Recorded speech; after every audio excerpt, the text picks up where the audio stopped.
Hi to everyone. Fammi ancora le micro cuffie.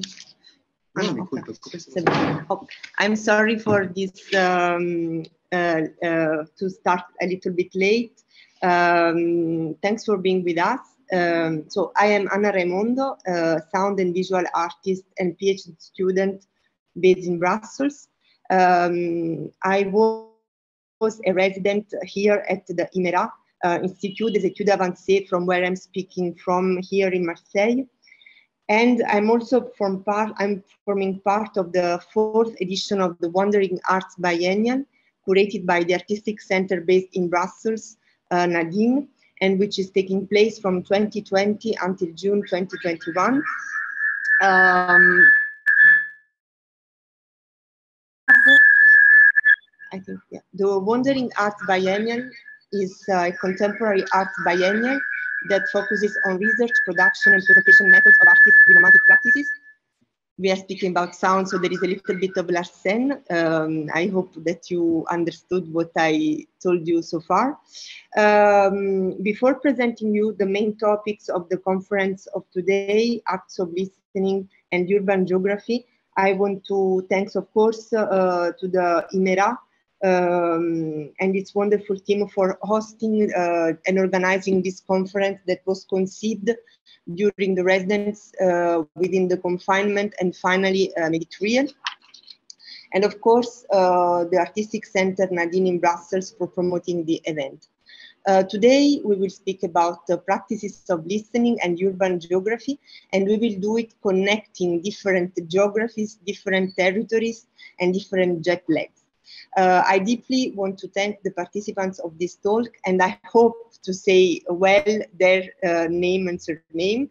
In the case, you will listen directly to them afterwards, so I'm sorry if in advance if I make wrong accents.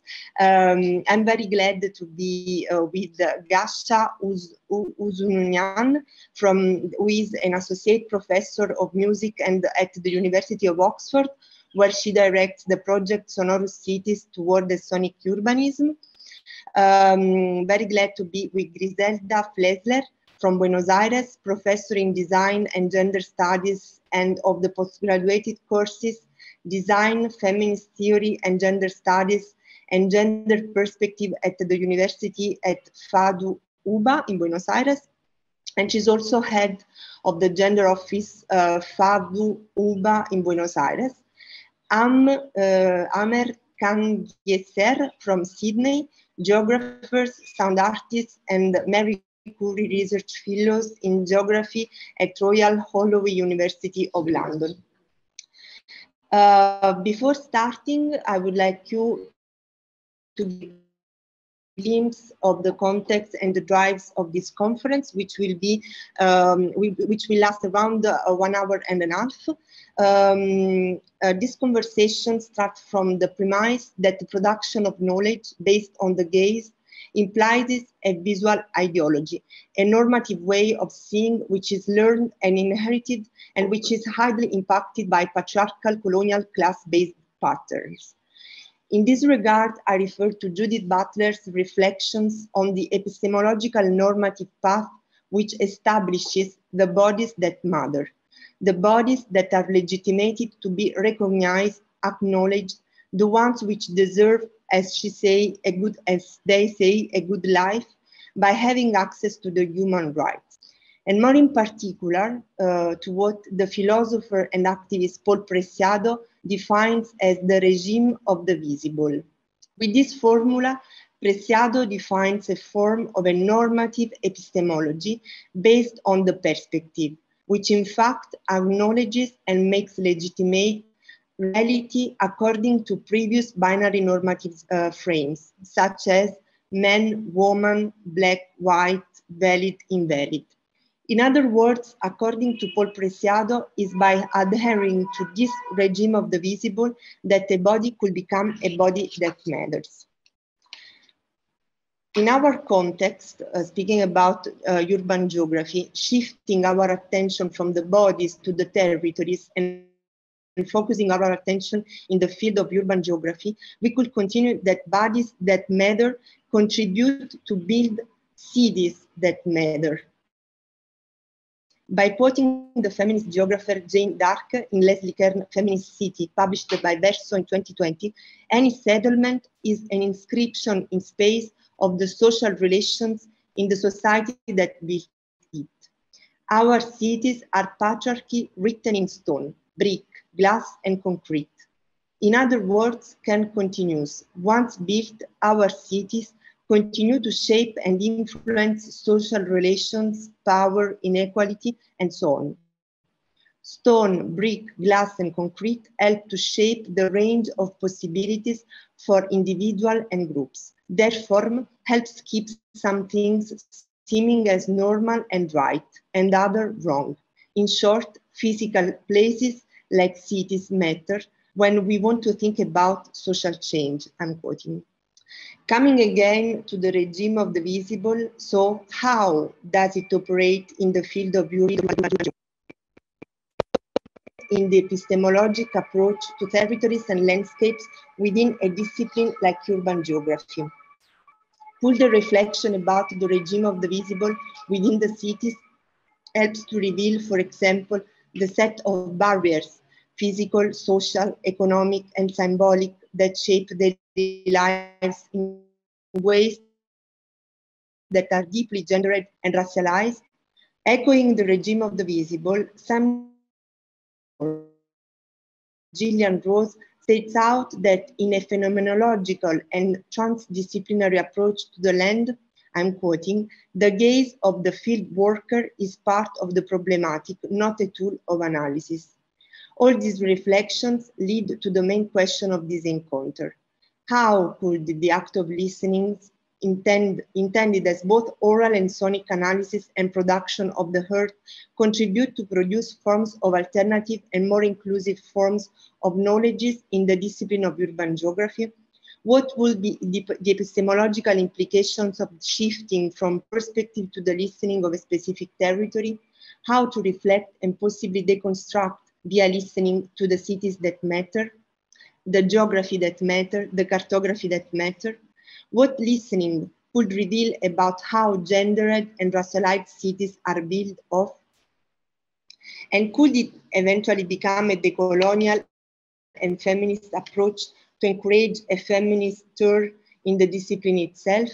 In this encounter, listening is intended as a potential that augments, expands, and critically evaluates how we see the world and how we arrange ourselves to live in it. I'm quoting Salome Voevlin. The idea is to put in dialogue 4 different experiences of practice-based researches in relation to urban geography, which propose forms of sonic situated knowledges. By sonic situated knowledges, I'm referring to any broad reflections about how sound and listening produce knowledge, and in particular to her epistemologic proposition of sonic situated knowledge, which is always situated critical renegotiation of the subject-object relation in sound studies. That's how we arrived to the title, Acts of Listening and Urban Geography for Proposition of Sonic Knowledges about Territories. We will stay together, as I told you, about 1 hour and a half. After the presentation, a Q&A moment with the audience is planned. I am very glad to start this conference with Gasha Uzunyan. Hi, Gasha. If you can put the microphone and tell me if I say right your surname to start with. It's Gasha Uzunyan. That's okay. And nice to meet you. Thanks for having us. Thanks a lot, Gassia. You are associate professor of music and at the University of Oxford, when you direct the project Sonorous Cities Toward a Sonic Urbanism. Your work is concerned with the philosophies, technologies, and aesthetic ideologies that shape ideas of sound and space within and across such fields as music, sound art, psychology, engineering, and urban design. And you are also author of Stereophonica, Sound and Space in Science, Technology, and the Arts. Thanks a lot to stay with us. I let you introduce yourself and your. I really appreciate the introduction. And is my sound okay? Sometimes there's a bit of an echo. Okay. And my other question is, shall I just do my talk, or will we do question after it, or all the presenters and then a discussion? I think probably the best thing is that each one of us will make their presentation, and afterwards we will plan the Q&A among us. Thank you. That sounds great. And just to mention, I will speak for about 20 minutes, and I'm going to share my screen and do. Let me make sure to turn audio on when I do this. Share sound, and actually, what I want to share is this. I wonder if I can only share this. If I make this large, does that look okay on your end? Yeah, okay, great. So I'm going to give a talk on sonic cartographies, and in particular on the sonic countermappings of cities. So as Anna mentioned, my name is Gassia Ozunian. I'm Associate Professor of Music at Oxford, and in 2013 I started a project with an architect called Sarah Lappin at my previous university, which was in Belfast.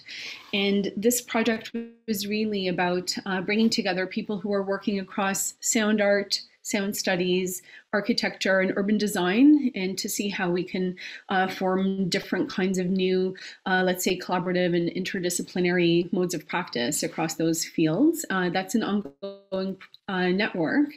And maybe just to show you a very quick example of a recent project that we did with a group called Tetra Mundi, we were inviting architects and urban designers to think about graphic scores and kind of experimental notations in music as a basis for creating urban scores that would encompass maybe more improvisational and performative approaches to design of urban space.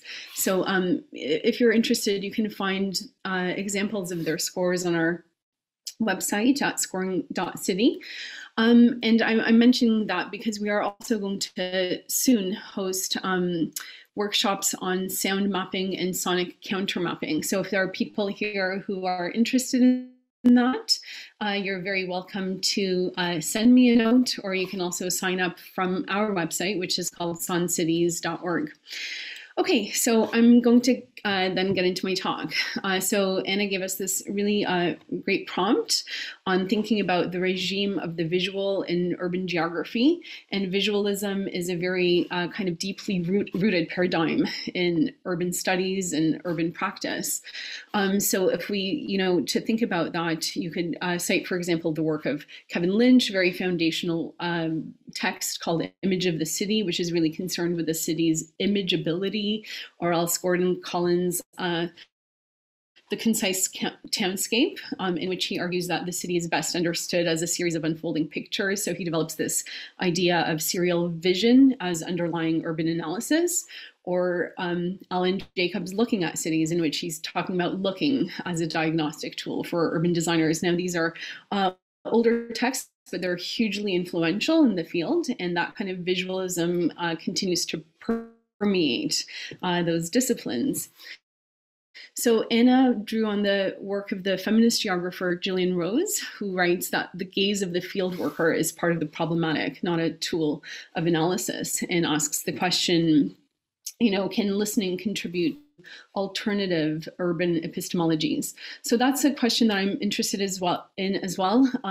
In particular, I'm going to look at this phenomenon of noise mapping and sound mapping, which is has a very rich history in the 20th century. And today there's many tens of thousands of noise maps, for example, produced by municipalities.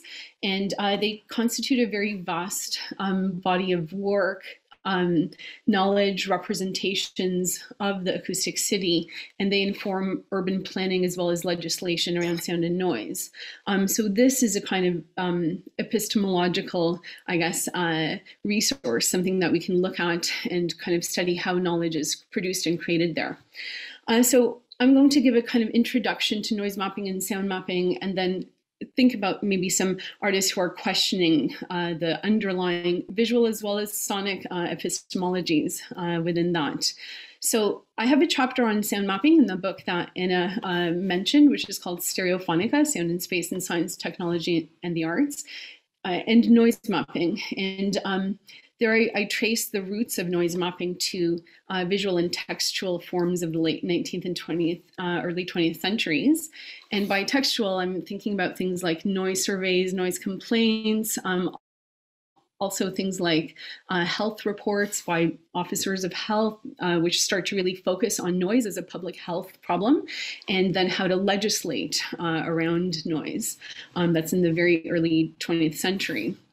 And also visual kind of media like this. This is a decibel chart. It's a kind of table of noise measurements of different New York City noises, which was commissioned as part of this very important report called City Noise, 1929 to 1930. Here they were going around taking noise level readings by hand of these different sites in New York City. And together I was saying, you know, these do constitute almost like proto noise maps.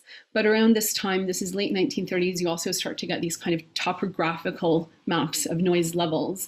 And again, this is with going around and taking handheld noise level readings. And so these are representing actual noise measurements taken on site. Well, this kind of mapping of the acoustic city continues to predominate today in urban planning and urban policy. In the book, I make this argument that it was, you know, in the 1930s that the decibel emerges as this standard measure of noise, but that when it's connected to the urban and to urban soundscapes, it starts to produce this idea of the city as a manufacturer of noise and as a site that can be meaningfully described in relation to noise levels. So what starts to emerge is this idea of the noise city, which is a site that can and should be monitored and regulated and policed, because what is the outcome of a lot of those noise studies are new laws around mitigating noise. And so again, that is still the kind of predominating approach to noise mapping. So this is something which is produced in response to noise legislation in Europe. It's the END directive, the Environmental Noise Directive, that legislates noise mapping. And maybe the biggest difference in terms of what's happening today is that a lot of these noise maps are generated using software. So it's no longer handheld noise level readings, but the software which is taking in kind of large urban data sets and outputting predicted versus actual noise levels of sites. And the other big development is participatory noise mapping. So there are projects like NoiseTube, NoiseCrowd, in which people are measuring their own noise exposure using mobile devices, and then that also becomes incorporated into the map. But I just want to give one example of a kind of noise mapping project. This is Sounds of New York City. It's been ongoing in NYU since around 2015 or so. It's a large-scale urban noise monitoring project in which they've installed these cheap microphones across Lower Manhattan, which are capturing brief snippets of audio throughout the day and night. And then they've developed a machine learning algorithm which identifies the sounds picked up by those sensors. And there are people who are also annotating those recordings. So there's human listeners who are also training and essentially improving those algorithms. That's a photo that I took in New York, which is showing, you know, recording underway, that these short intermittent recordings are being conducted nearby. This is happening all over New York City. And what the ideal sonic noise map would do once they've implemented this kind of system fully is that it would dynamically visualize changes in noise level variance across the city in both 2 and 3 dimensions and identify what those noises are. And the conceit with a project like this, it's a kind of smart city project, is to enable better decision making around noise and more efficient implementation of noise policy. But what doesn't really ever really get addressed is, you know, what is the potential here for sonic surveillance, but also what kinds of citizenships are imagined through these kinds of mass citizen sensing projects. And I take that term citizen sensing from Jennifer Gabrus's program Earth, in which she writes, how does the sensor actuator logic implicit in these technologies not only program environments, but also program the sorts of citizens and collectivities that might concretize through these processes.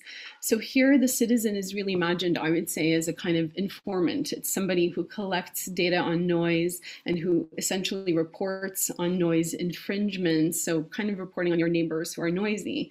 And the listener is imagined as a kind of censor. It's somebody who's identifying kind of noise levels and types of noises. And maybe there's a play there to make between censor and censor, since the goal, again, here is noise mitigation. So in my book, I make this argument that as one of the primary mechanisms through which city authorities are monitoring and regulating sonic environments of cities, it's really important, I think, for us to examine noise maps more closely, not only in terms of what they represent, but also the material effects that noise mapping has on communities as well as environments. And there I make the argument that really it's upholding interests of noise-making industries like travel and construction.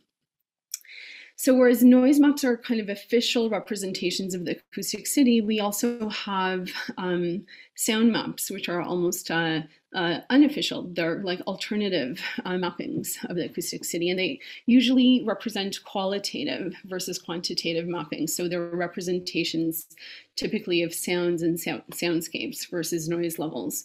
So I'm going to just show one quick example from the Montreal sound map.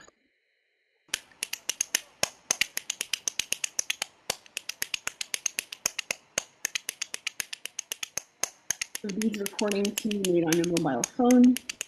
They can be geotagged to specific locations, and there's lots of metadata describing what kind of recording it is, where it was taken, using what kind of recording device, what kind of day.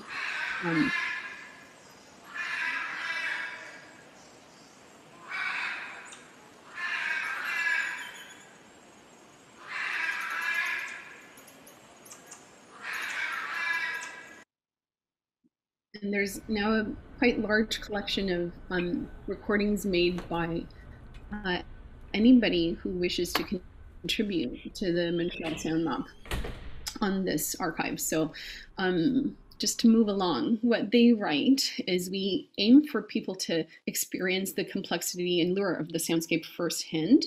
This promotes a more optimistic approach to acoustic ecology, encouraging listeners to lend a musical ear to the soundscape. So there are some interesting, I think, resonances here with the writings, for example, of Armory Schaefer and the World Soundscape Project, their idea of acoustic ecology and this idea of musicalizing soundscape.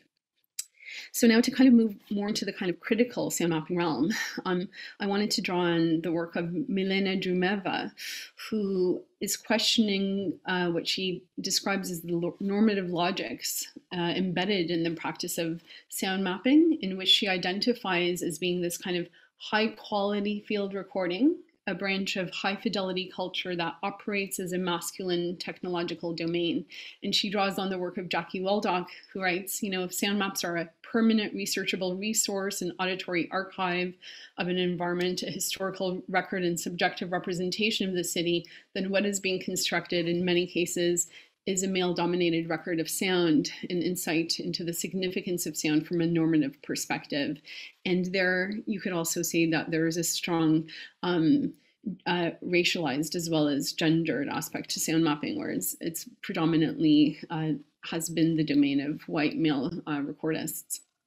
Samuel Thillen also makes this argument, similar argument in Sound Maps Matter, in which he is examining these 3 different sound mapping platforms and finds that they support an approach to sound mapping that favors pinning high fidelity indexical audio recordings to a seemingly neutral base layer. So Drumeva then suggests this term critical sound mapping as something that's kind of combining critical cartography with sound mapping. So now I want to look at a few projects that happen in that realm. This is one by Ali Martin, who also goes by the moniker Black Sound Lab, and it's called Go-Go Music and Displacement in Washington, D.C.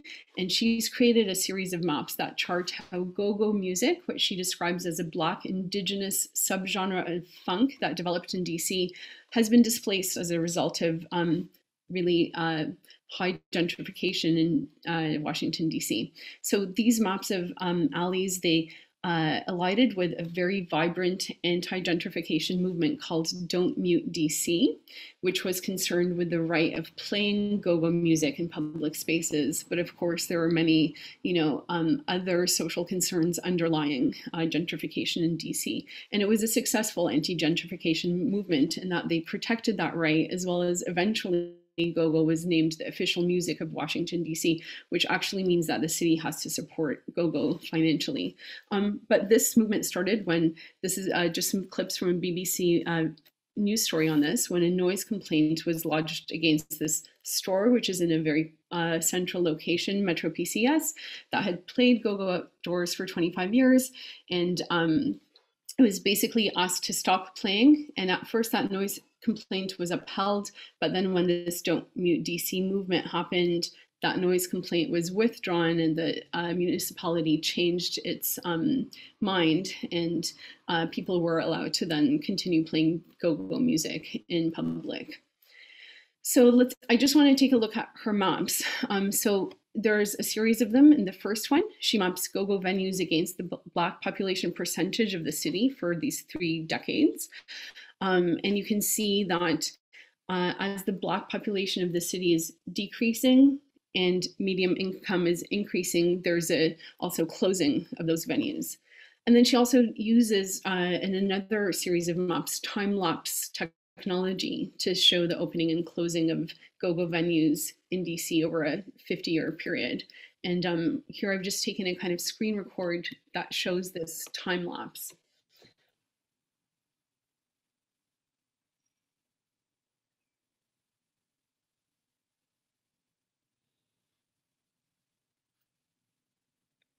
Okay, that's it playing once, and I just want to play it one more time so you can see it again.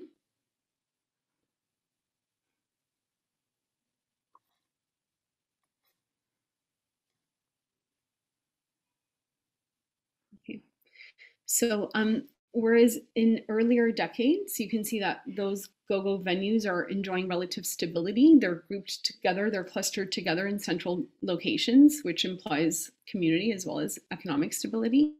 As gentrification increases, those venues are kind of popping on and off the map much more quickly and no longer in a way that implies connection or closeness to other venues. And it's a much faster movement and unpredictable patterns. And that, in a sense, is a kind of representation also of the, let's say, violence of gentrification, those unpredictabilities of those displacements. So this kind of mapping project belongs in this, perhaps in this growing tradition of mapping musical cities.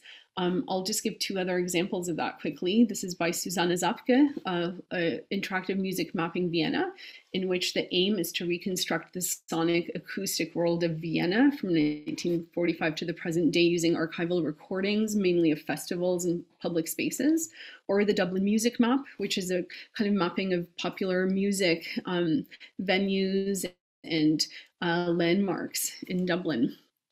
And what I want to say is Martin's mapping of the musical city is not concerned with cataloging or conserving or preserving urban sonic or musical heritages or creating a kind of musical tourism or trading or producing what often become kind of skewed musical nostalgias that are embedded in these other kinds of musical mappings. And there I would point you towards Christabel Sterling's really brilliant article, Sonic Methodologies in Urban Studies, in which she examines those dynamics.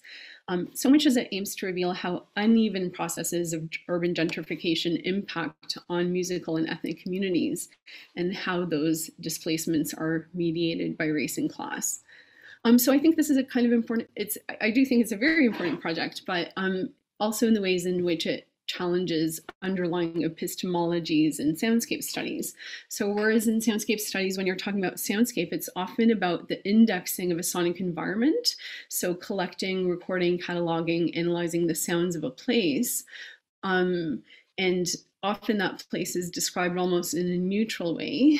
This project is revealing urban soundscapes as a contested site, here whose contests are framed in connection to class and racialized definitions of noise. And so it's positioning soundscape as a product of social, political, and economic relations.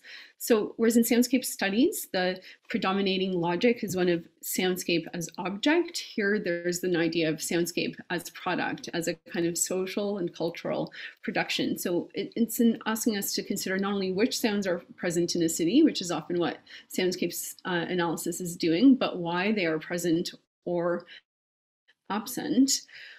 What are those social and political forces that enable certain soundscapes to develop, to remain, to become dominant soundscapes, or else force their early demise?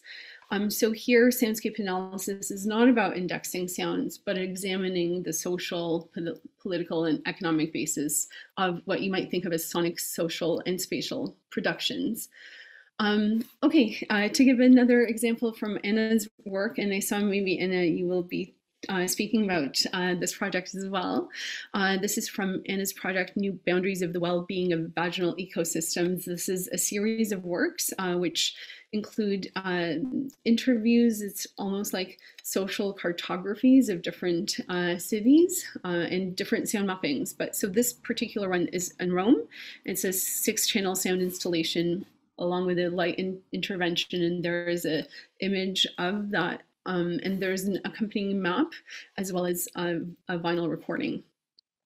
And what Lucretia Cipitelli writes about this project is that Raimondo is asking a group of women of many different ages, sexual orientations, genders, cultures, origins to describe the city through the feelings caused by the spaces they inhabit, memories, stories, and history. Listening to the city spaces, which we often experience without hearing, guided by the voices of women, an auditory drift that leads the spectator to experience the crossing of different spaces in the body of a woman, a remapping of the city. I'm going to just show you, so this is, and please correct me if I'm wrong, but this is one of the accompanying map. And I'm going to also play a quick excerpt of a video, which is also documenting this project.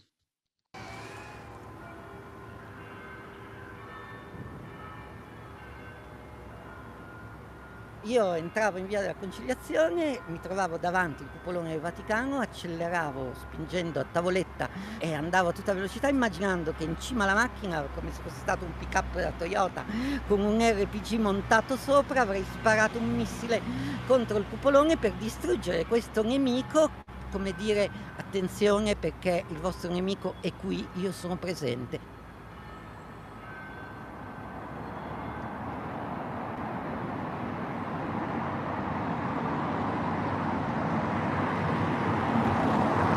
Medico di un ospedale religioso le ha chiesto quanti uomini ha avuto nella sua vita.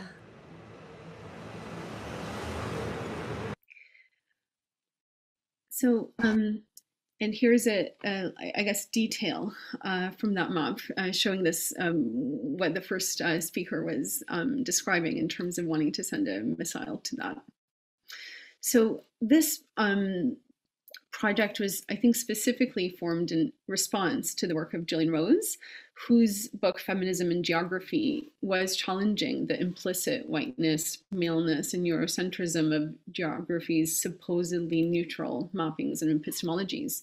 So Rose is drawing attention to the centrality of the visual to claims about knowledge, a visualism whereby, quote, seeing and knowing are often conflated. And in developing a discussion of the geographer's gaze, she draws on the work of cultural geographers who suggest that the gaze at landscape is, quote, a visual ideology because it uncritically shows only the relationship of the powerful to their environment, she writes. So I think here there's actually a really interesting parallel to traditions of soundscape recordings, which are often based on the premise of a white male recordist whose inaudible body, who you can't hear, and it's been absented from this quite sterilized recording, is capturing an exotic acoustic scene. And that's a trope that's repeated in a lot of soundscape recording.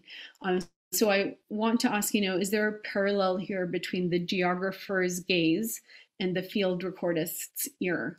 And is there a regime of the oral, which is also operating here alongside the regime of the visual? And can we also question this regime and how it has developed?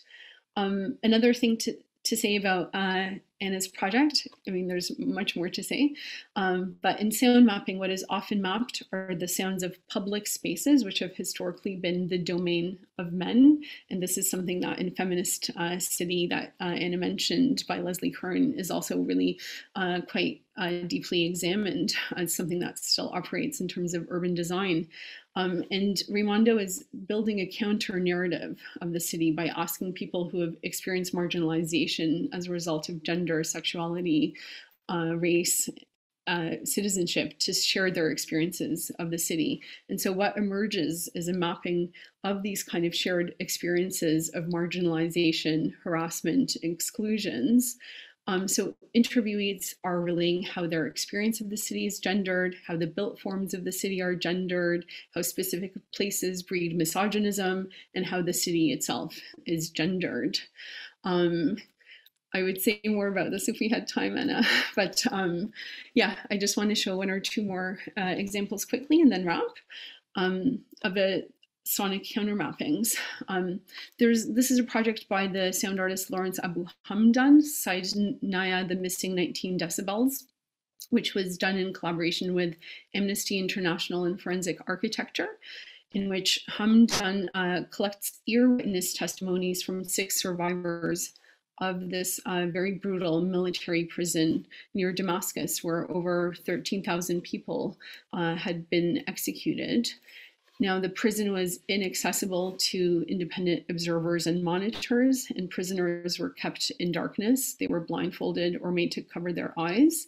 And so he collected ear witness testimony, this is him writing, to help reconstruct the prison's architecture and gain insight as to what is happening inside.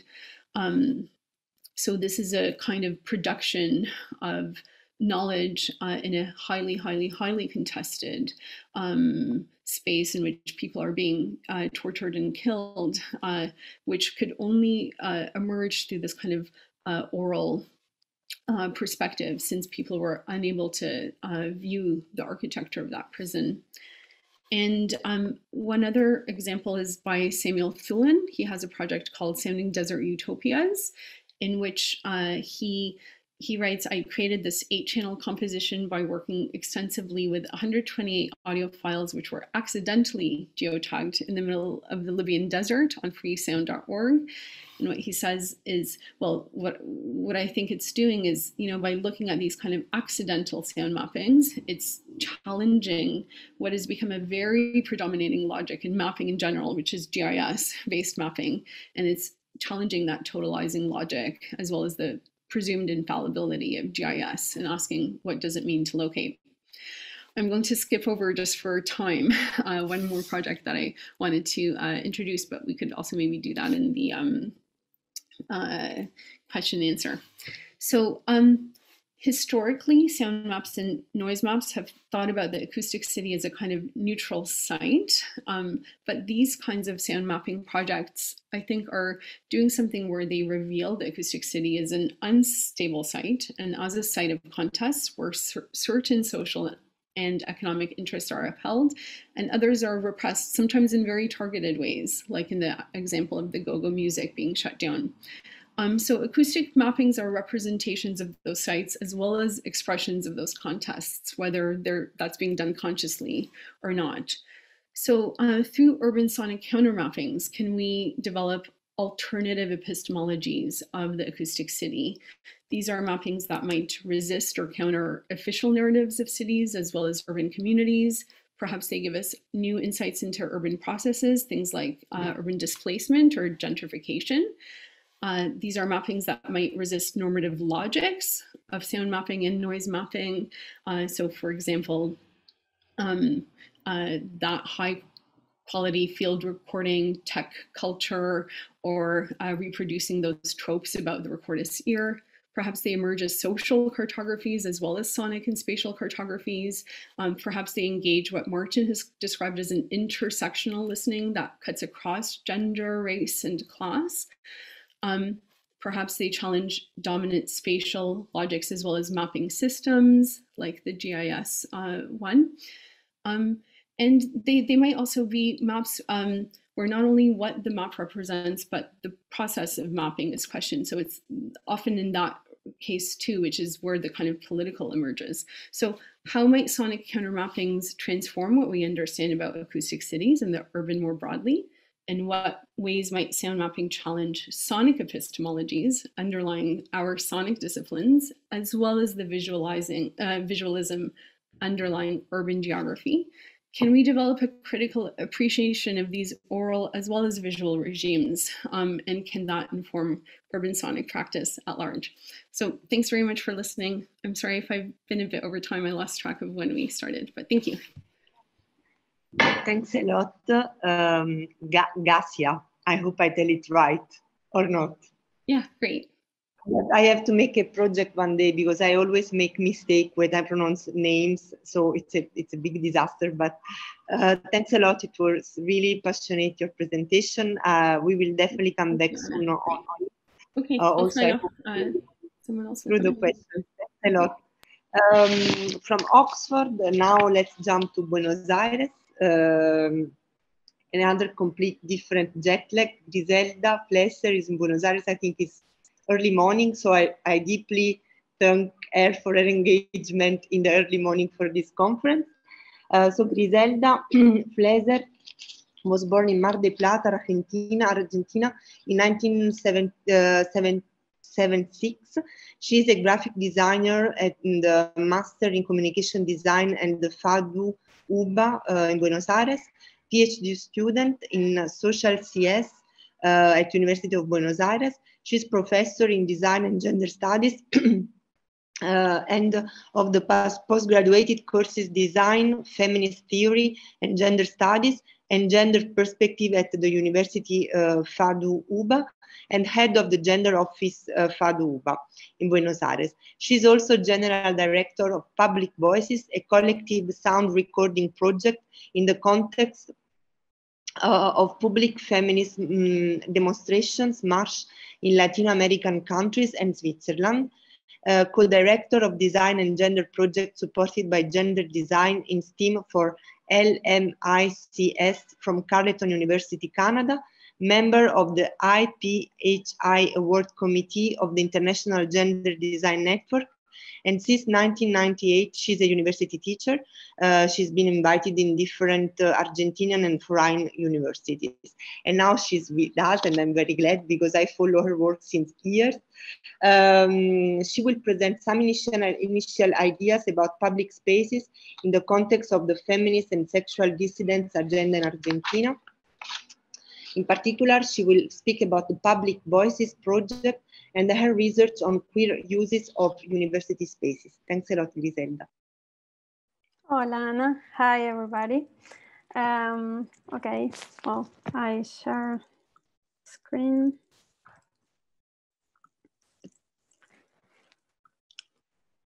Okay.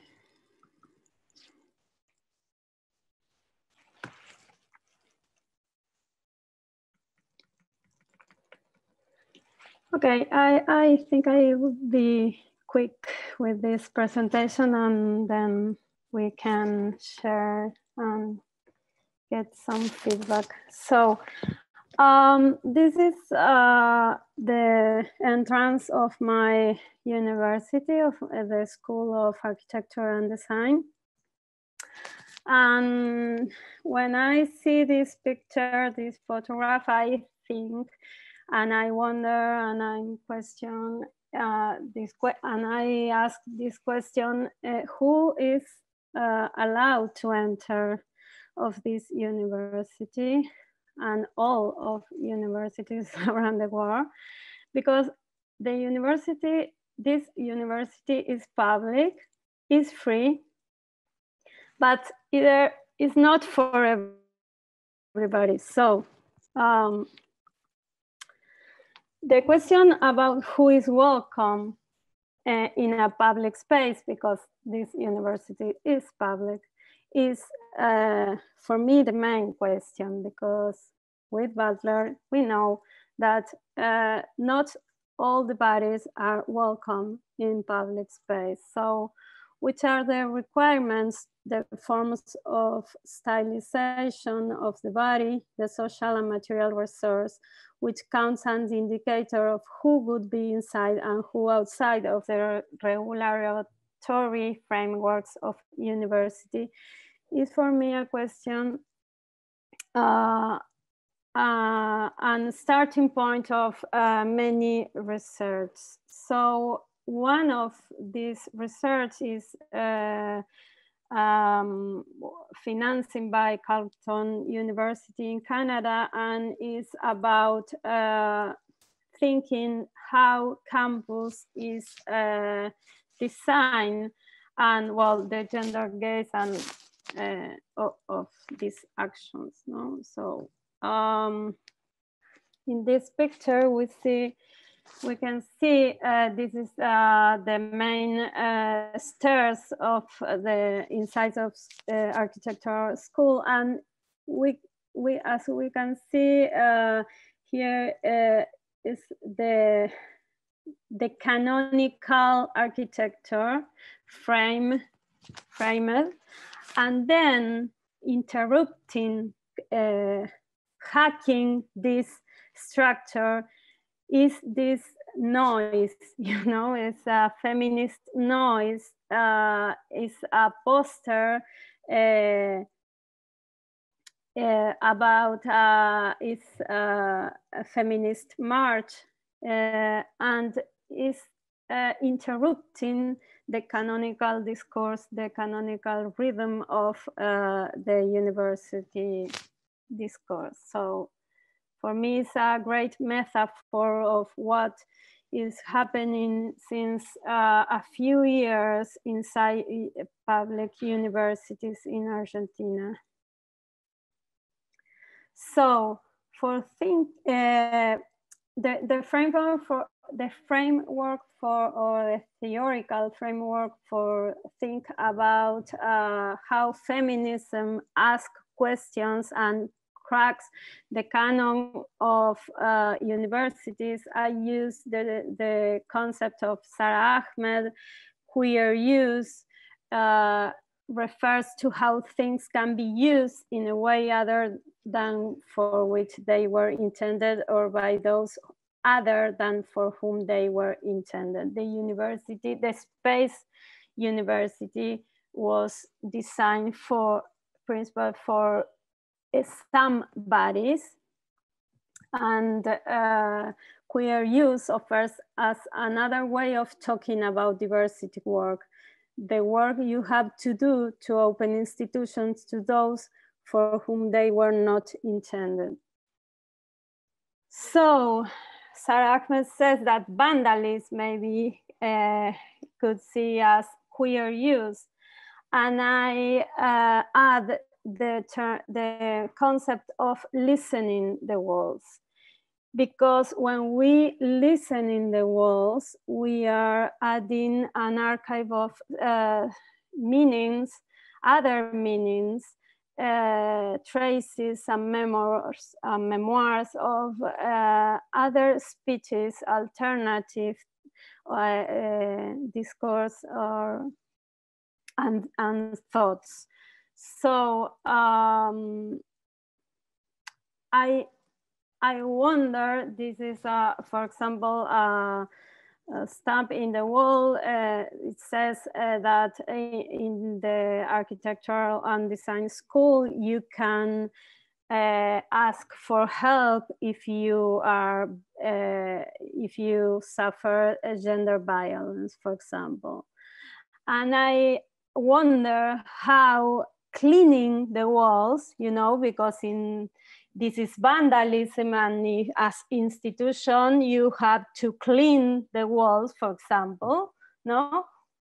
Well, I wonder how cleaning walls is, I think cleaning walls as ideological and political action, you know, and how, well, it's in terms of surveillance, in terms of what Raja says before about noise, you know, and how you you shut this noise or allow this noise, because I think we have to, as institutions, start to listen in the walls.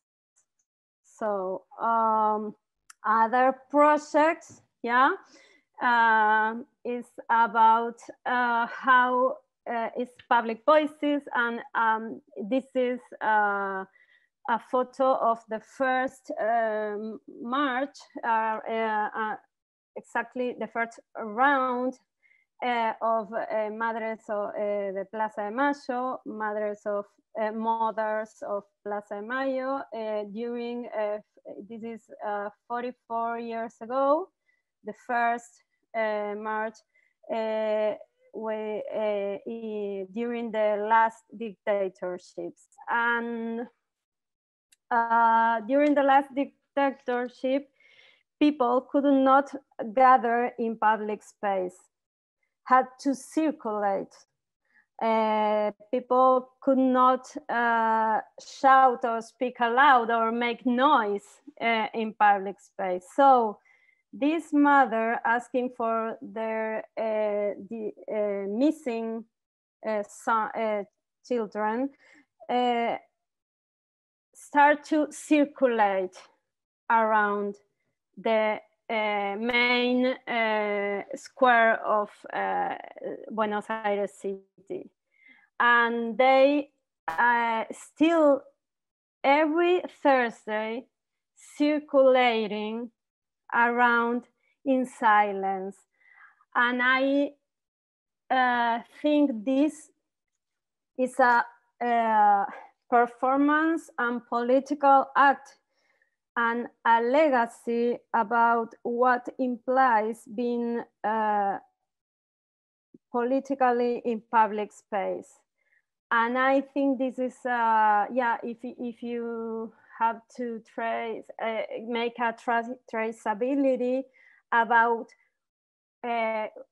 what implies being as a body, a noise body in public space, is this, for me, the starting point of this is about how silence is sometimes more powerful than noise. So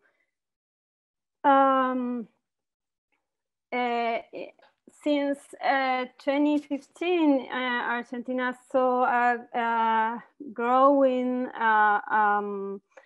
the feminist movement, and the bodies and the shouts and the sounds in public space were louder and louder, and but with different kind of women and different kind of layers of meaning. So in public space, which is a collective sound recording project in the context of public feminist marches in several countries of Latin America, we want to create a cultural heritage and archive through these songs, shouts, but also through whispers and little conversations which take place in during these marches. So we recorded these manifestations in different layers of since silence to shouts, no? So with all the levels, the gradients. This is, for example, a performance in Paraguay, in Asunción, and it's a group telling poems, whispering poems near in public space during a feminist march. So as you can see, it's a different level of approach and of, well, so during the pandemic time, we ask ourselves, what is public space? So because we were forbidden to march in public space, so we ask what is public space, and we use radio and digital platforms to express and to make this make this archive larger. And finally, I want to share with you some of the work we are doing. Oh, I think I have to start again to I have to share again, sorry, because I didn't. I don't know if you well, listen and you tell me if you don't, okay? Are you listening? No? No, I think, no, okay. It's very low. Because don't let, oh, here. Now, yes, okay, sorry, yeah, now.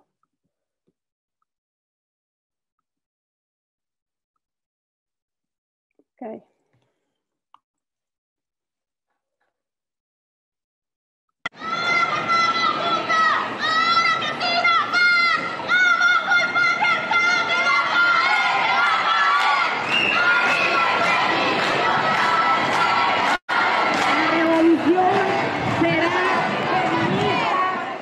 El 8, no sé, con las pibas siempre decimos que es nuestra Navidad. Es apropiarnos de la calle, apropiarnos de todo lo que nos robaron una vez por año, todas juntas. Aunque lo hagamos todos los días, lo intentamos hacer. Hoy es el día que lo hacemos con más fuerza y con más ganas, con más glitter, con más violeta, con todo. Y lo hacemos inmenso.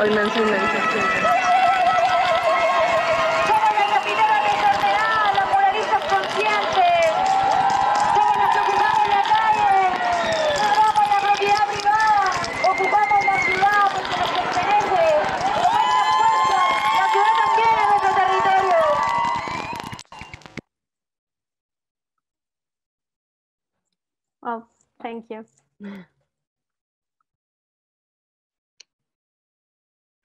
Thanks a lot, Griselda, for this presentation full of evocations, reflections, and I really look forward for the final part in which we could put together what we are saying, because already between what Gazia and you are saying, there are some parallelism and reflection, possible reflections.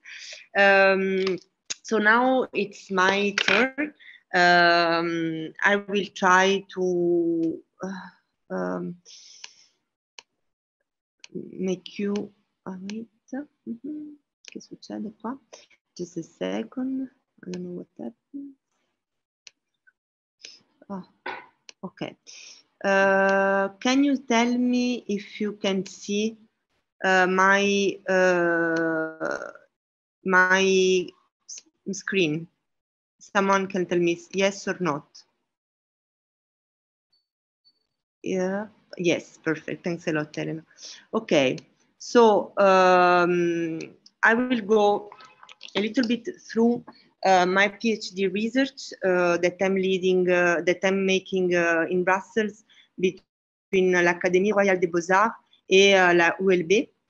I'm an artist, so it's a PhD, a practice-based PhD, and the title is New Genders of Listening, Voices, Silences, Bodies, and Territories.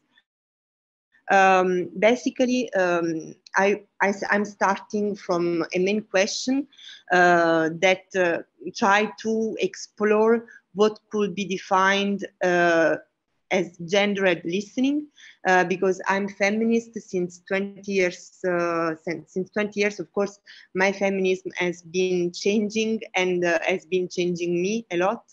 And since the very beginning, everyone was speaking about the gendered perspective as a kind of prism to interpret the real. But as long as I mainly work with listening as a method in my process, or in my artistic process, and also often in the formalization of my works, I start to reflect about how normative patterns in gender, in race, in class also impact the way I myself listen and produce listening. And in this sense, there is an echo of what Gasia was telling about the regime of orality. When we listen a voice, we are never innocent. When we listen a territory, neither. So probably I'm trying to understand when gendered listening could be a critical approach to the voices, to the silences, to the territories. And today in particular, I would like to focus on this possibility of gendered listening as a tool to interpret the territories. So how, in the frame of the main question, how could sound and listening produce knowledge within feminist urban geography? I assume, as also Leslie Kern, I was quoting before in Feminist City, states out how cities themselves generate gendered questions. And so how could gendered listening provide a tool of embodied analysis? Of course, this kind of considerations makes necessary in a way to positionate myself. And so, of course, you can see I'm a white middle-class woman, cis woman. As I told you, I'm feminist, now very close by intersectional, decolonial, and transfeminism.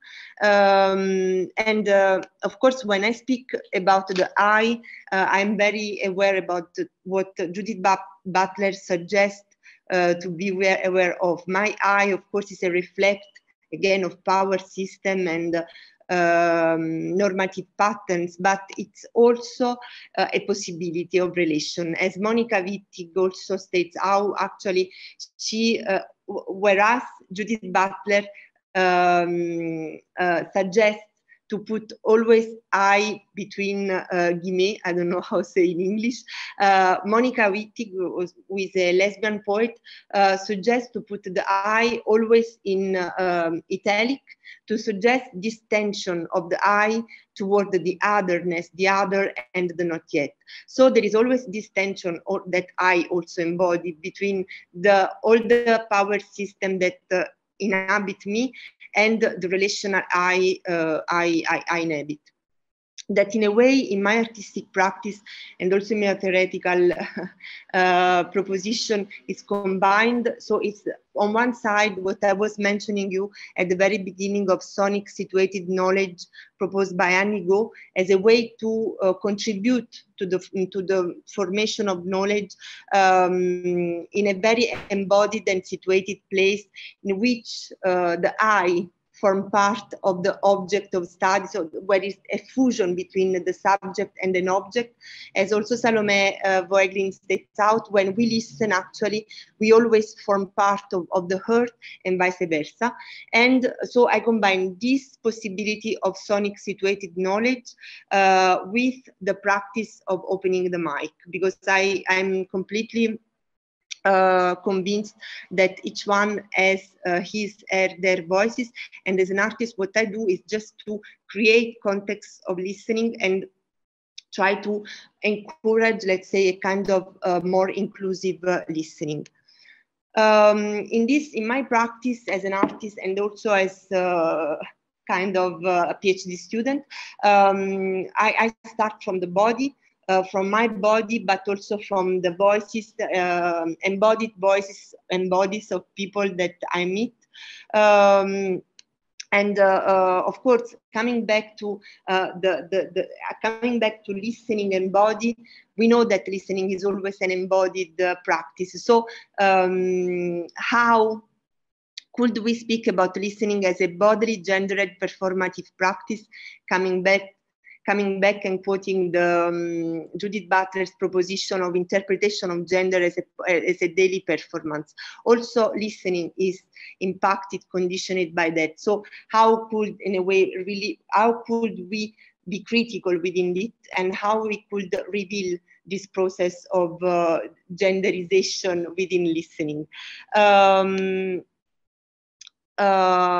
I will probably go straight to a project that is a little bit in the heart of my PhD research, which is the project that Gassia was mentioning before, that it starts by calling itself new boundaries of well-being of vaginal ecosystem, and I will come back on the title just afterwards.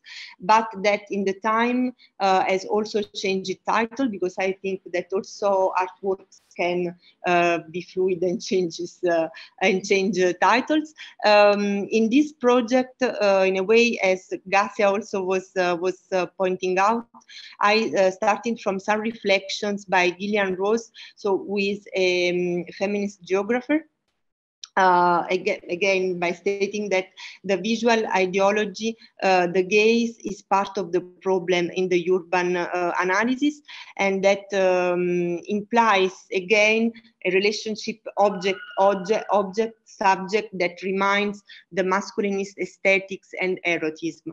And so, as a listener, as an artist working with sound, I propose the gendered listening to approach the urban analysis. And I will rather focus on listening, seeking to understand how and when it embraces the right to the opacity conceived by Edouard Glissant in the approach with the other, while allowing and problematizing identities discourses based on gender, sexual orientation, and race. I think it was already almost clear, but when I speak about listening, I refer, for example, to Salome Boeglin's philosophical approach to listening as a phenomenological, aesthetic, and political tool to explore the world. By this, she refers to the fact that while listening, we haven't fixed and clear references, and this lacks allow us to activation of our subjectivity while questioning the ideological frames we are used to interpret what she defines the possible sonic words.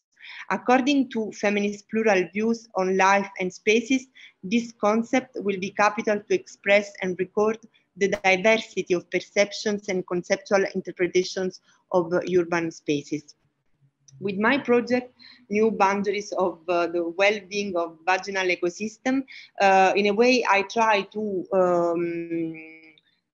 reflect and to activate in my artistic practice, which is always participatory and relational approach, a kind of affective and bodily and embodied geography. So a geography which is told and mapped by voices, made of significant places. I will come back on this because it's really capital in my method of interview. I don't want to put values during interviews, so I will when we do cartography of specific territories, I always speak about significant place so that the people that I meet could decide how they put themselves values to the places. A geography which is made of our bodies and experiences, a geography made of subjectivities, presences, and present, and which takes in account the multiplicity of gender perspective. Two quick notes about the title. So I wonder, what do you think if I say New Boundaries of Well-Being of the Vaginal Ecosystem?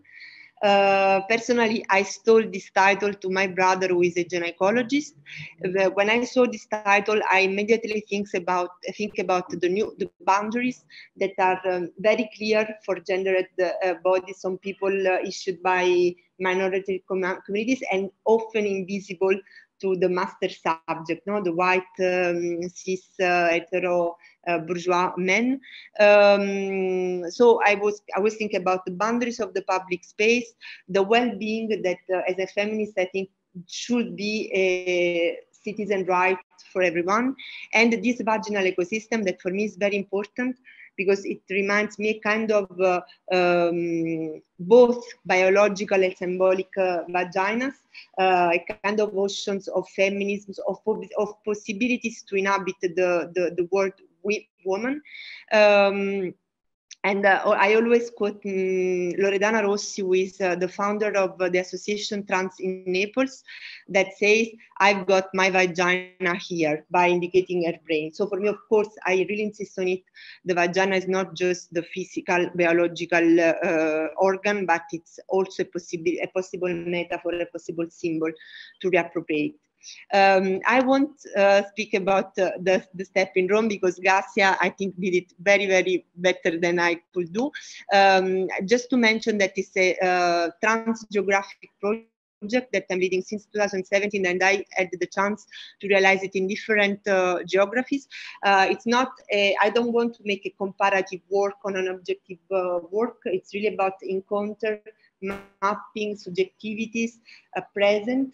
But may I say that, for example, in all these steps, there were reflections about how religious symbols can affect our daily lives, how the statues are an important way to remind our positions in the public space. For example, here in Valparaiso, one of the participants speak about one statue in Plaza Victoria, and she say, if we are immobile, we are not alive, we are allowed to be naked in the public space.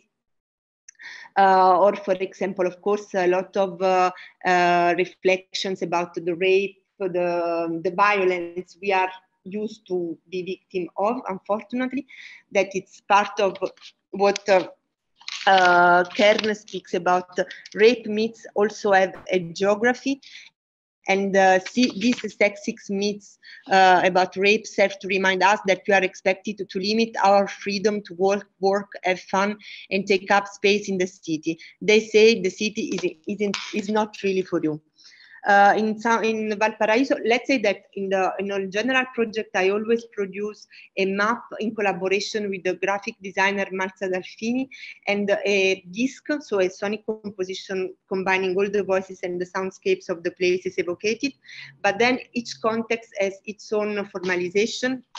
In Valparaiso, for example, it became a series of sound walks in which the voices that guided, the voices I interviewed guide the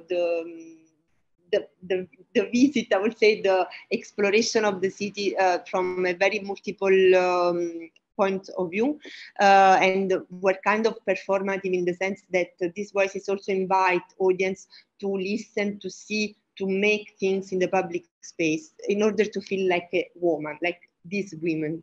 In Santa Cruz de Tenerife also it becomes a sonic installation, and in particular also a series of portraits. For example, Magda decided to mention a Parque Garcia Sanabria, one sculpture that was fat as she is. She's an activist against fat phobia, and so she really wants to go there and to smile to the statue to say, okay, it's not a big issue that you are fat, you will be happy. Or for example,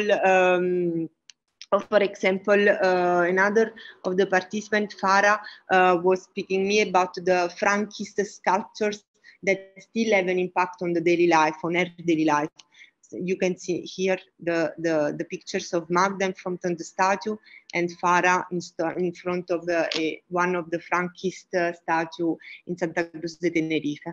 I would like to finish by mentioning the last stage, last etap of this step of this work that is actually now exhibited in Brussels at La Centrale for Contemporary Art in the frame of the exhibition Bruxelles Universal 2, Multiplicity, and also in the public space with this system of QR codes that everyone can download and listen on place. Again, in this project, there is an attempt to put together, to combine the specificity, the subjectivity of the voice, the place that they mention, and the listener, the audience. And in the case of Brussels, again, map with Marzia Dalfini, and I really, in each project, I start by interviewing around 10 women, cis, trans, and non-binary trans people, asking them so to map their most significant places. And the registers is very plural. For example, in the case of Brussels, you can find Place de Béguinage, told by Séverine Janssen, because this was the place in which she has her first love meeting in Brussels. So really a kind of more intimate register. But you can also find, for example, Le Monument aux Pigeons Soldats, which is a monument dedicated to the pigeon who helped soldiers during the First World War. And this statue was mentioned by Daida Yancy, who is a Black queer activist that say, okay, I'm okay with the fact that there is a monument for the pigeon, but where are the females, the Senegalese, all the other bodies that also contribute to the First World War in Belgium in this context? Or, for example, Laura, who mentioned the famous statue Leopold II. I don't know if someone of you knows a little bit the actuality about this statue, but this was the king who really colonialized the most violent way Congo, and there is a polemic arguing if we have still to be these symbols of power in the public space or not. Of course, in this project, we have voices, we have territories, but the body is central. It's really, really important in this project. That's the reason why I decided also to accompany the work in the frame of the art center with a sonic sculpture made of six moulage, I don't know how to say, of gestures that appeared in a kind of spontaneous way during the interviews and reminded the relationship between the participants and the public space. You have, for example, this gesture. I asked Gaia to mention her attitude toward public space, and she just opened her arms like this. And I found this resonance with the title of Queer Codes, that is not just a way to remind the tool of the QR code, but also to remind these codes, this communication tool we have in our gestures that are often invisible to our attention, and that are definitely queer in the sense that escape the normative frames, but nevertheless as a great communication tool. I wanted to show you the video, but you can see it on my Vimeo, so probably I won't take other time for our conversation. And I deeply thank you for your attention. And from here, we can jump in Australia with, I hope I will say, attendez, oh. I hope I will say well the name, and if I don't, Amer, please, you can absolutely correct me. So we are going to Australia in which is evening. So I deeply, deeply thank you for your engagement, because I know that is, voilà. And we have Amer Kangyeser, I hope I tell it well, informed by over 2 decades of collaborative sonic ethnography work with communities in Europe, Asia, and Oceania, will focus in this talk on the importance of situating oneself in connection to both communities and to land through listening practices. They will show how they approach environments and communities through understandings of relationality and interdependencies, the importance of moving away from narratives of trauma and deficit, knowing when one's presence is harmful and unwanted, and how to take it with grace and live with appreciation. I cut my mouth. Hi, Anna. Thanks for introducing me. Can you see my PowerPoint? You can't see my PowerPoint. No, I can see your beautiful face, but not your power. No. Because it says that I am screen sharing. This is always a mess. So I'm sorry. You can't see this. No, but probably if you cut your video, I don't know, and you on the video itself. Hey, Anna, I think you didn't stop sharing your screen. Ah, that's the point. Okay, thanks a lot. Thank you very much. Voilà. Ale. Come faccio io qua? Okay, yes. Can you see it now? Yes, yes, a lot. Okay, good. Thank you. So Thank you, Anna, for inviting me, and thanks to everybody else as well for your talks. I think what I will contribute to this is quite short, and also I think quite different, but also in discussion still as well. I want to introduce where I am and who I am in the way that we do it here. I'm speaking to you tonight from the unceded lands of the Wurundjeri and Bunurong people of the East Kulin Nations. As a settler to their homelands, I recognize the Wurundjeri and the Bunurong as the sovereign traditional custodians of this land, and I honor their elders and ancestors. I'd also like to pay my respects to the East Kulin country itself and to its non-human kin.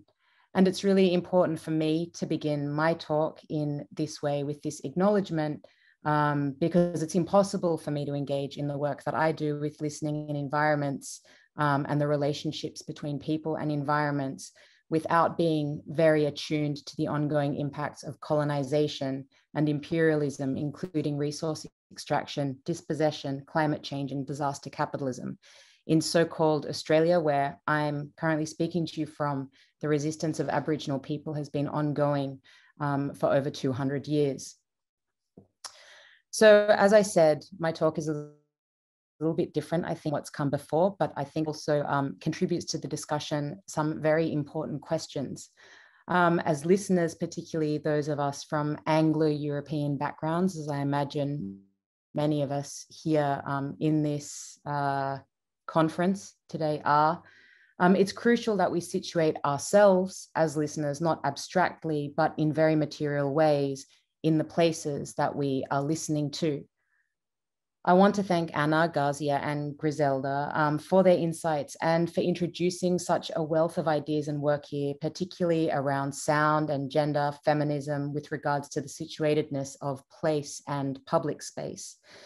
As the final speaker, I thought a lot about what I could usefully bring to this conversation in terms of reflections from my own work as a geographer, as a transgender geographer and ethnographer, as well as a sound artist over the past 2 decades. And in what I'm going to present, I want to focus specifically on the themes of attunement, what it means to inhabit place, asking permission and knowing when to leave from environments and places. These reflections have emerged from collaborations and conversations with scholars and artists over many years, in particular Zoe Todd, Patero Kalule and Carson Cole Arthur, Leon Seeley Huggins, Joey Tao, Katerina Tewa, Maren Alatikau, and Laniuk, as well as a lot of Pacific colleagues. They have been significantly informed and have been informed by the project Climates of Listening, which I began in 2015, working with predominantly Pacific women, queer and transgender artists, organizers, and scholars to amplify movements for self-determination and liberation in the face of resource extraction, environmental racism, and ecological disaster. So I thought, particularly in terms of time constraints, what I would do was read a piece that I wrote and I'm continuously working on around listening as taking leave. And while it moves the discussion of what we've had from an urban space to, I suppose, a more rural space, I think it embodies questions about how we listen, why and from where, and connects very strongly to the idea of the ear as linked to the gaze that others have already mentioned today, well, tonight, my time. So I'll be reading the piece Listening as Taking Leave. And this is an ethnographic reflection from work that I've been doing in Climates of Listening. In the tailing humidity of early May, some friends took me to Mount Batalamu above Abartha village in the Korayanitu Heritage Park. We drove from Suva in the morning up through Nandi and Lautoka and reached the village by the afternoon. After being picked up by truck to navigate the rocky dirt roads from the town, we were met by villagers at the visitor reception. We had planned to stay in the hut at the top of the peak as dusk was already tinting the sky. The climb to the hut was to take us a few hours along a track reaching over 1,000 meters above sea level. And that in that image there is Mount Batalamu, which is the mountain that I'm talking about in this piece. The path up the mountain wove through changing climatic and vegetational zones variegated by altitude. Closest to the village, down low over a stream, were grasslands, the ground steaming and slippery. Pushing through the strands at chest height, we joked nervously about the wild pigs, who we imagined watched us with eyes glittering as the sun sank lower and the birds began to gather their evening song. As we went further up, the grassland merged into rainforest and we were hit by the noise of insects and bats. Dense green leaves and ferns hung over the narrow walkway, and we were soon crossed with the sticky filaments of spiderwebs. In the rainforest, the dark came quickly and unrelentingly, and we clambered over mossy rocks and damp soil, clutching at trees and plant stems, illuminated inadequately by our headlamps. Pitching steeply through the heavy air toward the peak, I lost all sense of time and place, which made me acutely sensitive to everything around me. At some point, we reached a cliff where the air was thin and the wind hit us in the sudden openness following the clouds. We stood on the edge and we saw the lights of Abartha in the distance. The night cut off the world around our bodies. The disorientation of the climb, its untethering, added a cast to the landscape, a proximity to here and a distance from where we had come. When we finally reached the hut, we were deep within thick cloud. There was no sense of relation to the ground below, just swirling fog. At the peak, it was silent, and the transition from the rhythms of insects and bats to that stillness was unsettling.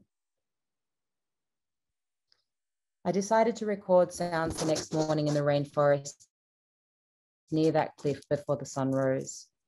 In the grey dawn, I walked back down the path. As soon as I entered the forest, I felt it notice my presence. The insects fell quiet as I approached them. I sat on the ground and I spoke to the wind. I introduced myself and explained what my intentions were. I spoke about what my recordings were for and said that I would only record if it felt right. After I finished speaking, I waited. As I waited over the next hour, not moving, not touching anything, my body was slowly enveloped in a feeling of wrongness. It's hard to describe what it felt like because a sense of wrongness is relative. It could not be attributed to the cold or the dark because I felt no sense of threat or danger. It was more a feeling of something off kilter, an imbalance. A growing kind of atmospheric pressure began to build on my skin as it rose in my stomach towards my chest and throat.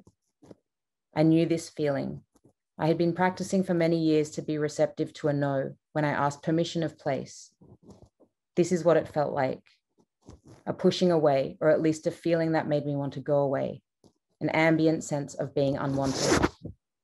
Between the muting of the insects and the unease of my body, I knew that I would not stay. In 2018, Kiribati scholar and poet Tevriariki Tirero said to me when I asked him about the importance of listening, 2 ears, 1 mouth, don't talk too much. Learn to listen more. Not only to hear, but to be able to develop another thing, and that is to be able to interpret.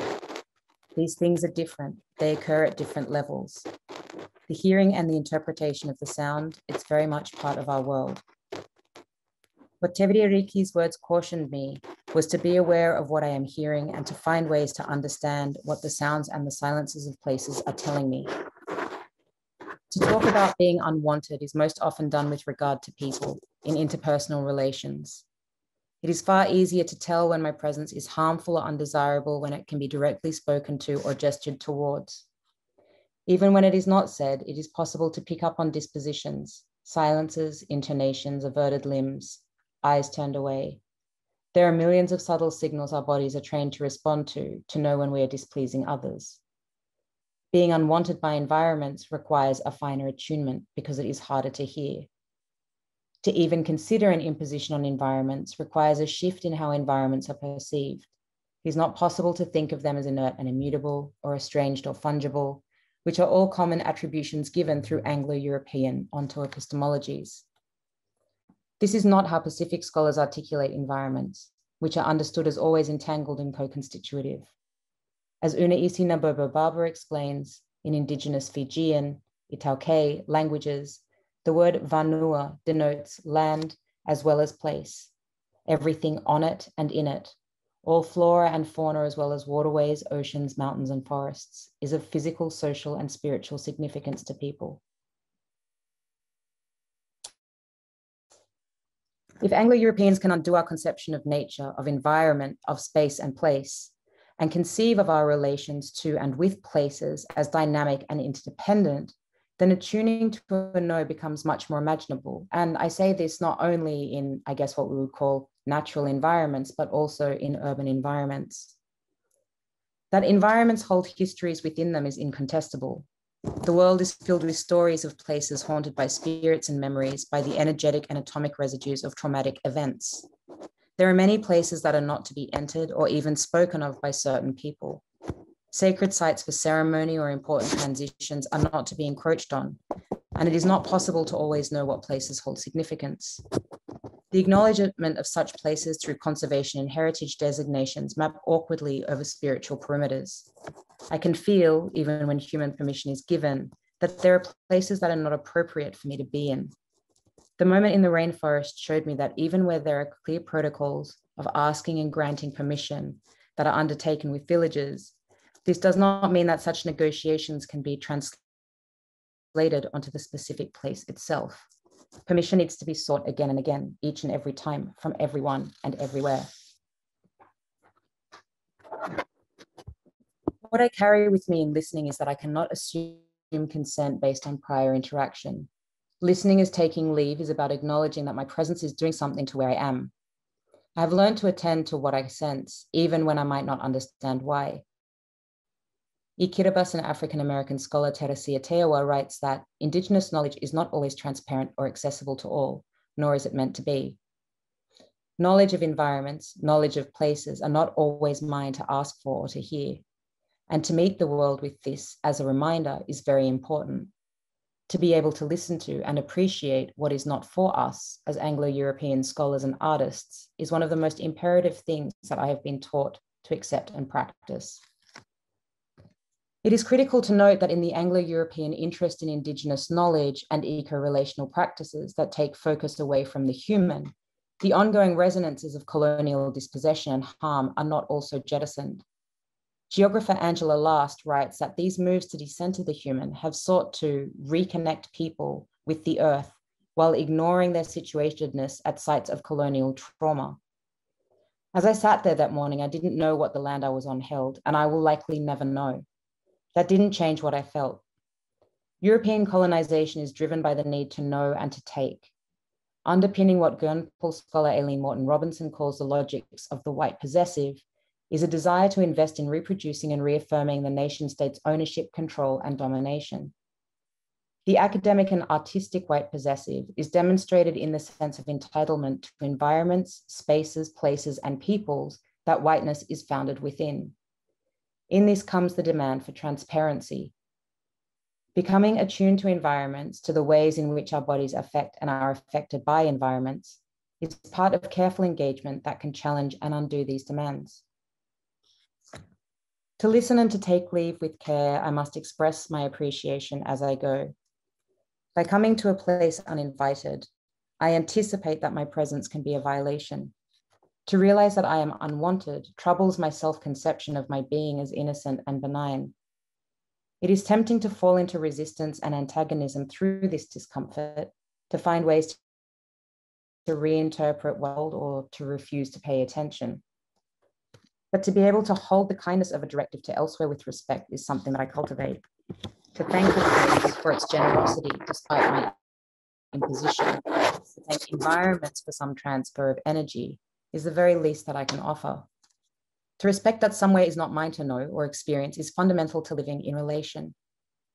As I packed my microphones away, I thanked the trees and cicadas and dirt and air. The atmosphere around me felt tense, like a breath held, a suspension. I emerged from the bracken, back onto the mountain peak, and the feeling in my body sunk back down through my throat, my chest, and stomach into my feet. When I turned to look back, the sun was glancing off the leaves, dappling the path with light, and I felt a profound sense of relief. The insects had begun to whir louder again the further I got, and I knew without a doubt that the world held within those sounds was not meant for me to hear. And in the interest of time, I will leave it there. So thank you, Anna. Thanks a lot, Amer. It was amazing to listen to you. I I think we have, I have a lot of questions, but probably we don't have that much time. We have like kind of 10 minutes.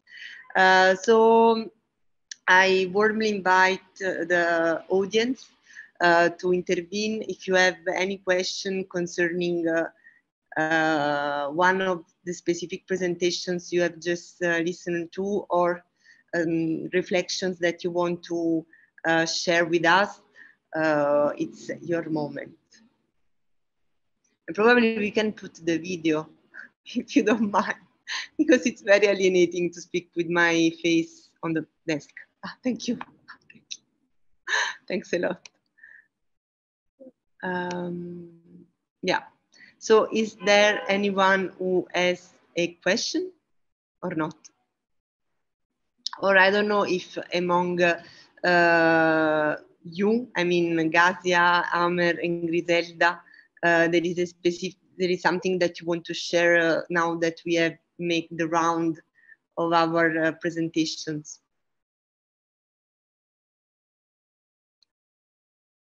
Otherwise I can launch something that I think, because of course there are a lot of, in the decision to this conversation among us, in a way, there were a lot of similar critical approaches that I was interesting to put in dialogue. And I think that something that erased today is also the value of silence in this analysis of urban analysis,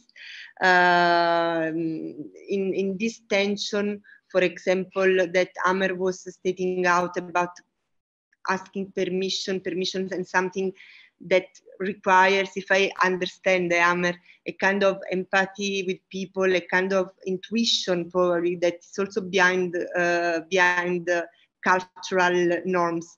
You mentioned the silence as a way to understand our position, no? In the case of Griselda, she was speaking about the possibility to listening to the walls and erase, clean these walls as a way to mute these walls, no? So there is this shifting about the silences and something that can communicate, and silence that can be something that is a form of censorship. So I don't know if you want to add something about this in particular. No. Okay.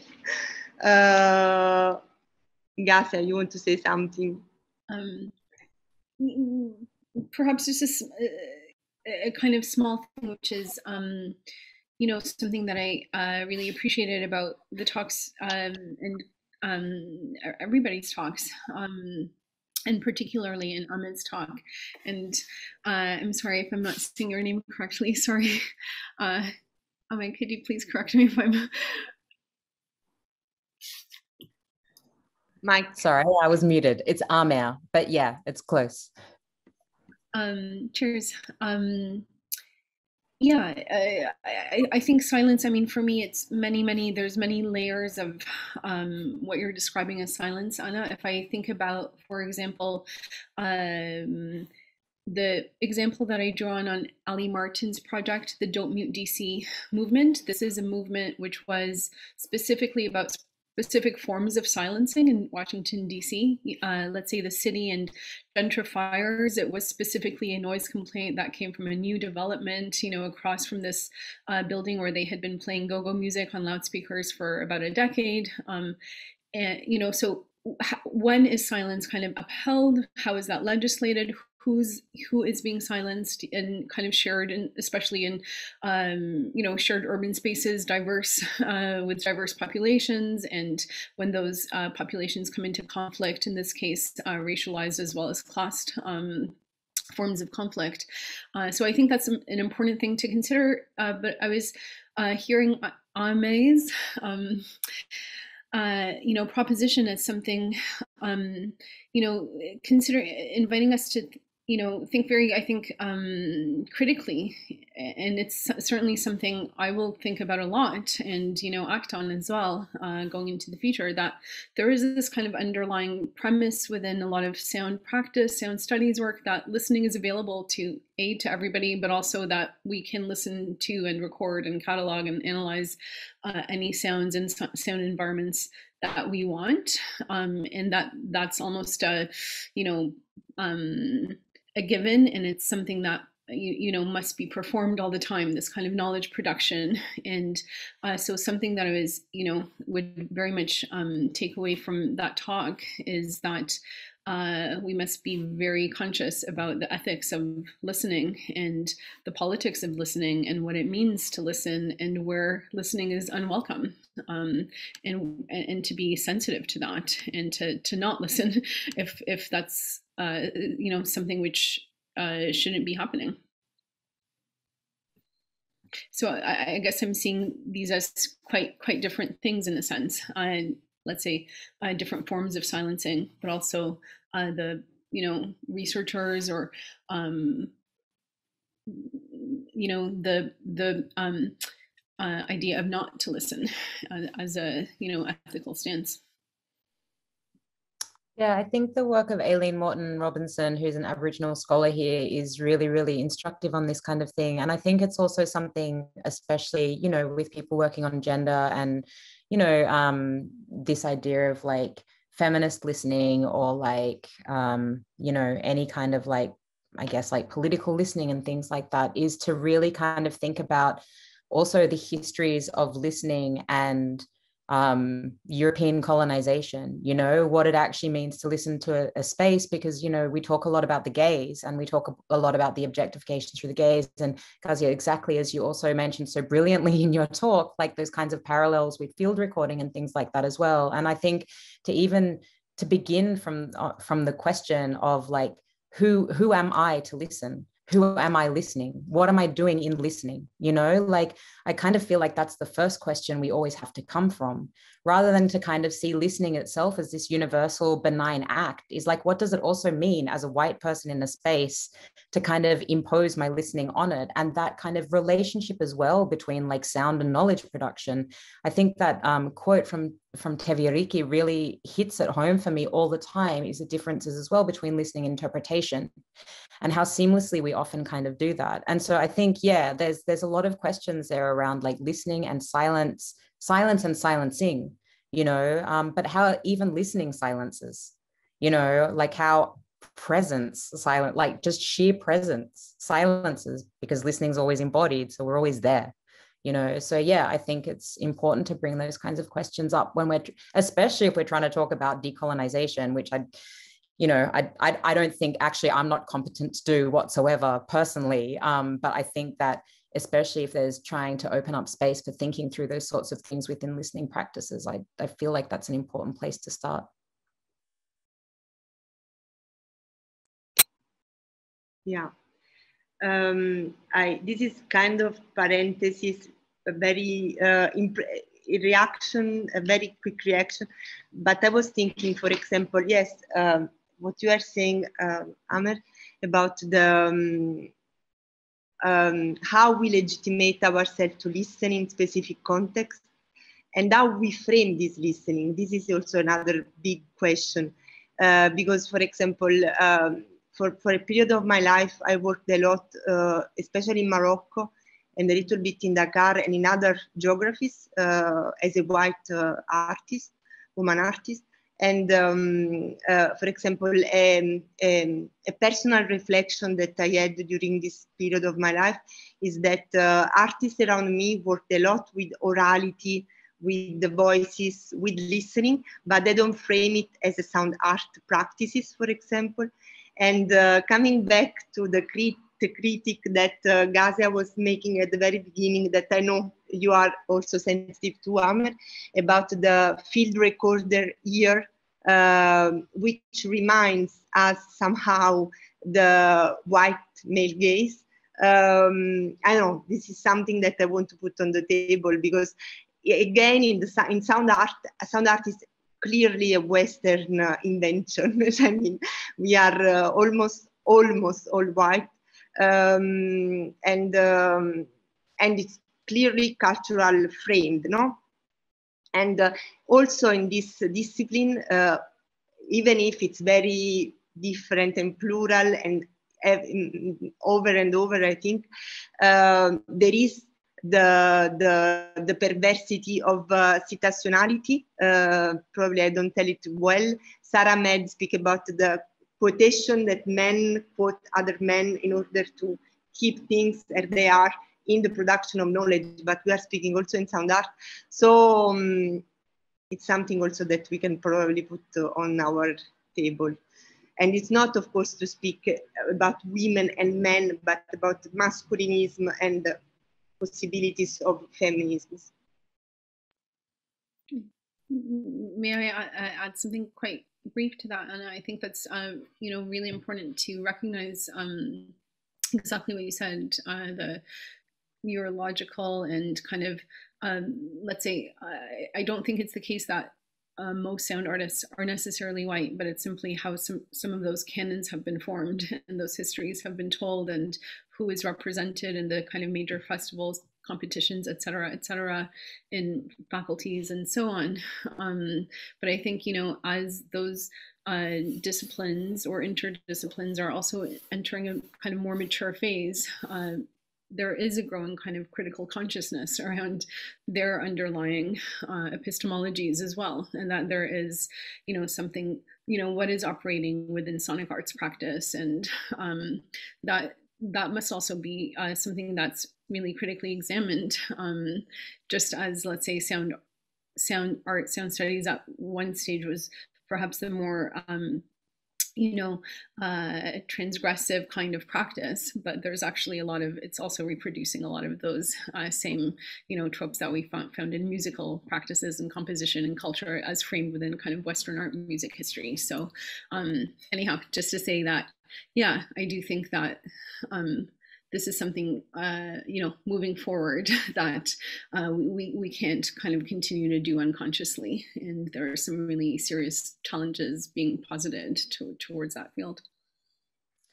I also think, just to add to that as well, in terms of citational practices, someone who I collaborate with quite a lot, Zoe Todd, talks a lot about, as a lot of other Indigenous scholars do as well, the importance of acknowledging place and the importance of acknowledging environments as collaborators. And I think that it's really important to do that as well.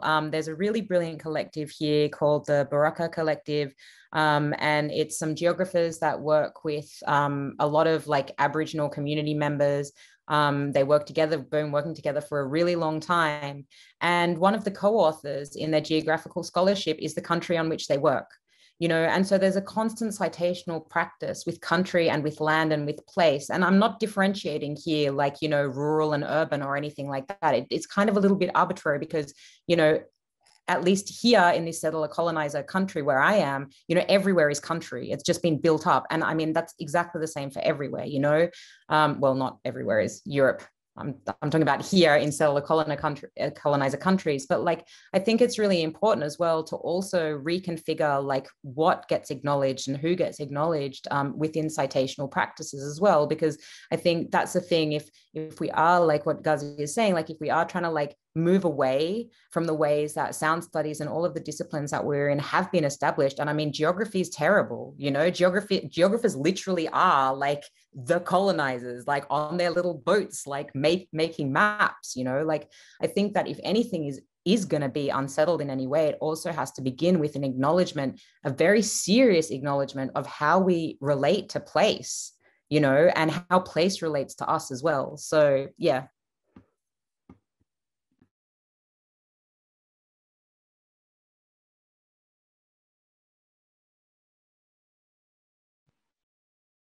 I don't know if Griselda want to add something, but I don't know if you have something to add.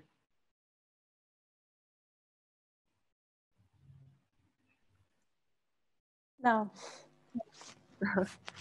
I'm silent. I'm keeping silent.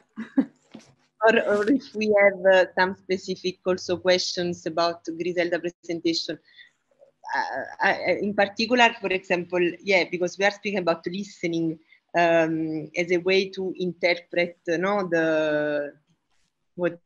our surroundings, but we could also speak about production of listening.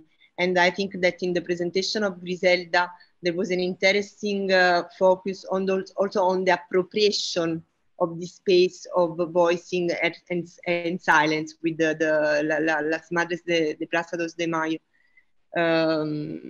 Yeah, and of course, I mean, it was implicit that we have all voices, but we have not all the same listening. And so sometimes we have to shout down, as in the case that you mentioned, and as for the movement of Me Too movement, with the demonstrations that you were showing us, and on the opposite side, to decide to keep silent as an arm, also to refuse the language, and I think it was very also inspiring.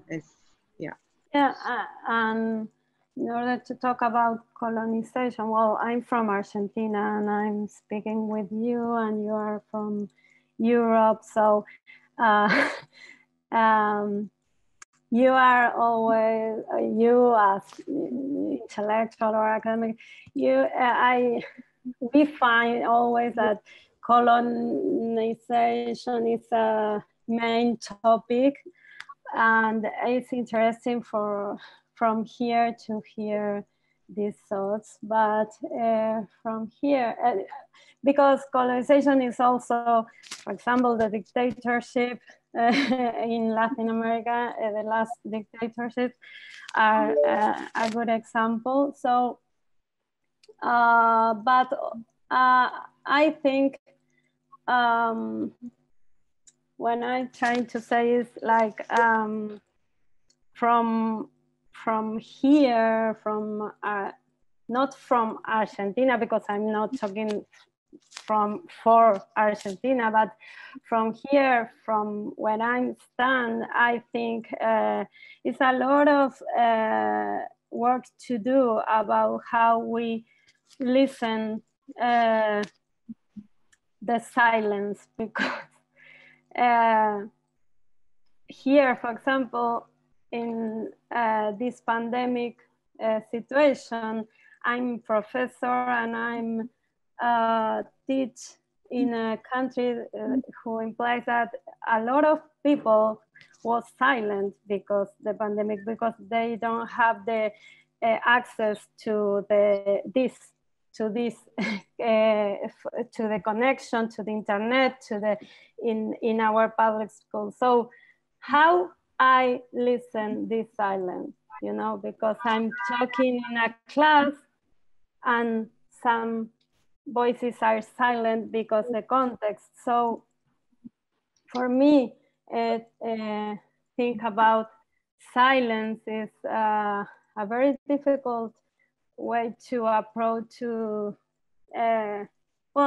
the privilege of who has, for example, connection to internet.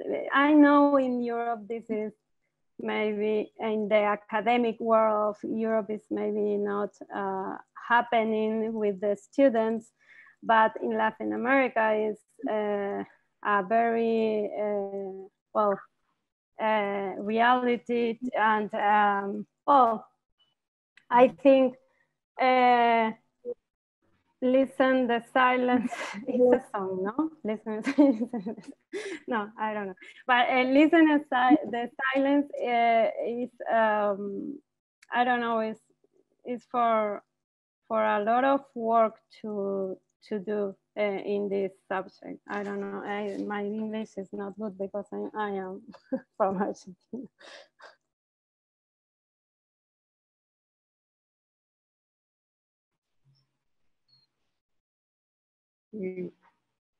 Yeah. Anyway, I don't know if you want to add something else, or if there is someone, I said for the last time, if there is someone in the public, in the Zoom audience, who want to sing us a song or make a noise, no, or ask a question, is the moment. Otherwise, I think we could, no? I think no. If you have Elena, there is a comment. Elena, yes. Thank you, Griselda. I'm a disaster with Zoom. Elena Biserna, so we could add about languages, power dynamics, and the need to use the oppressor language to be heard in academic context. Yeah. Elena, I don't know if you want to, we can listen to you, or you were just putting this. Yeah. Just like this. Okay. Yes. Yeah. It's a little bit this idea. I want to add that I'm work with in this context with a lot of Congress or whatever academic situations in around the world, and it's in English, for example, in Argentina, is not a common language. You know, it's the upper class is fluid in this language, but in public schools, in them they don't teach English, for example. So the average people not talk fluently English. So all this, because we normalize that this conversation, because I'm from Argentina and you are from, I don't know, Italy, and the other is from la la la. Well, we have to talk in English, but we normalize this. But well, it's a thing that I think we can change, because we need to, in order to think who is listening and who is allowed to listen this, and well, maybe if we design these academic situations, maybe we have to bring a translator or I don't know, because I think this is a topic that I'm interested in explore, because for me it's very difficult to talk in English, but a lot of colleagues are keep outside this because they don't understand English. So talking about colonialism. Yeah, and access in general. Yeah, we do our best, but we have still a lot of things to get better. I completely aware of it. Yeah, and it makes also think about what Elena was saying, no? That in order to debate on topics that are important for us, we have to adhere to some power dynamics in the language that comes from academic languages to English, for example, of course. Yeah, I share your pain when I speak English anyway. So, but yeah, no, I get your point. Yeah, I don't know if there are not other reflections, reactions, or questions. That I think it's the case. I deeply thank you, all you three, Gazia, Amer, and Griselda, and I'm really sorry. I promise I will do a project on this big issue that I have with names, foreign languages. Again, speaking about colonialization and language, I'm aware about my problem. Thanks